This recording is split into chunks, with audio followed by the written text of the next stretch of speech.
தெரியும், ஆரம்பிக்கும் போது இயேசு நாமத்தை சொல்லணும், முடிக்கும் போது இயேசு நாமத்தை சொல்லணும். ஆனால் அவங்க ஜெபத்துக்கு பதிலே பார்க்க மாட்டாங்க நிறைய பேர். வெற்றி அடையிறதே கிடையாது ஜெபத்தில் நிறைய பேர். அப்போது இயேசு வெறும் உச்சரின்ற மாதிரி சொல்லலை, அது இன்னும் ஆழமான அர்த்தத்தில் சொன்னார் பாருங்க.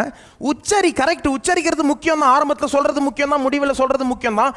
ஆனால் அர்த்தமுள்ள விதத்தில் சொல்ல வேண்டும், அர்த்தமுள்ள விதத்தில் சொல்ல சும்மா சொல்லக்கூடாது பாருங்க. நம்ம சில பேர் ஏதாவது நம்மள்ட்ட சொல்லும் போத கேட்போம்ல, நீங்கள் என்ன சும்மா சொல்கிறீங்களா சீரியஸாக சொல்கிறீங்களா கேட்போம்ல. விளையாட்டுக்கு சொல்கிறீங்களா சீரியஸாக சொல்கிறது வேற, சும்மா சொல்கிறது அர்த்தமுள்ள விதத்தில் சொல்கிறது வேற, அர்த்தம் இல்லாத விதத்தில் சொல்கிறது வேற. நிறைய பேர் நீங்கள் சும்மா சொல்லிடுறாங்க, அதனால வெற்றி வராது பாருங்க. என்ன சொல்ல வரேன் நான், இயேசுவின் நாமத்தை ஜெபத்தில் சொல்லும் போத அவரை பற்றி கொஞ்சம் யோசிக்கணுங்க. யாரை பற்றி? இயேசுவை பற்றி. ஆனால் யாராவது யோசிக்கிறோமா இன்னைக்கு? யாராவது யோசிக்கிறோம்? நிறைய பேர், முக்கால்வாசி பேர் யோசிக்கிறது கிடையாது.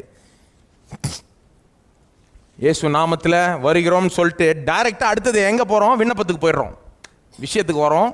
அப்புறம் இயேசு நாமத்தில் ஜெபிக்கிறோம்னு சொல்லிட்டு முடிச்சிடுறோம். இயேசுவை பற்றி யோசிக்கிறது இல்லை. ஆனால் அது தப்பு பாருங்க. பெயர்கள், நாமங்கள் அப்படி வேலை செய்கிறது கிடையாது.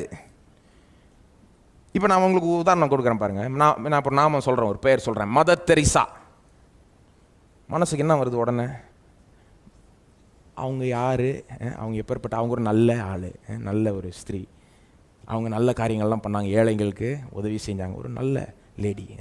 அதுதான் உங்கள் மனசுக்கு வந்தது. உங்கள் மனசுக்கு MOTHER வந்தது கிடையாது, அந்த நாமம் அந்த பெயராக வந்தது கிடையாது. அந்த நபர் தான் மனசுக்கு. நான் ஹிட்லர், இன்னொரு நபர் சொல்கிறேன், ஹிட்லர். இப்போ என்ன மனசுக்கு வருது? ஹிட்லர் மோசமான ஆள், மோசமான காரியங்களை. இன்னொரு பேர் சொல்கிறேன், பிரியாணி. இன்னொரு பேர் சிக்கன் 65. இன்னொரு பேர் ஐஸ்கிரீம்.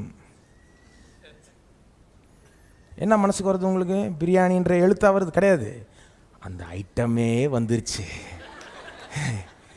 நல்லா எந்த அளவுக்கு இறங்கிடுச்சுன்னா மனதை நிறைஞ்சிருச்சு. அந்த எண்ணங்களால் நிறைந்தது மட்டும் கிடையாது, அங்கேருந்து வாய்க்குள்ளே இறங்கிடுச்சு. சில பேருக்கு வாயே ஊற ஆரம்பிச்சிருச்சு பாருங்க. என்ன சொல்ல வரேன்னா, ஒரு பேரை சொல்லும் போத உடனே மனசுக்கு அந்த பேர் எதை குறிக்குதோ அது மனசுக்கு வருது. கரெக்டா?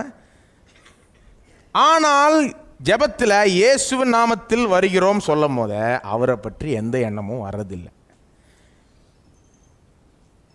அதை தான் சொல்லிக்கிட்டு இருக்கு.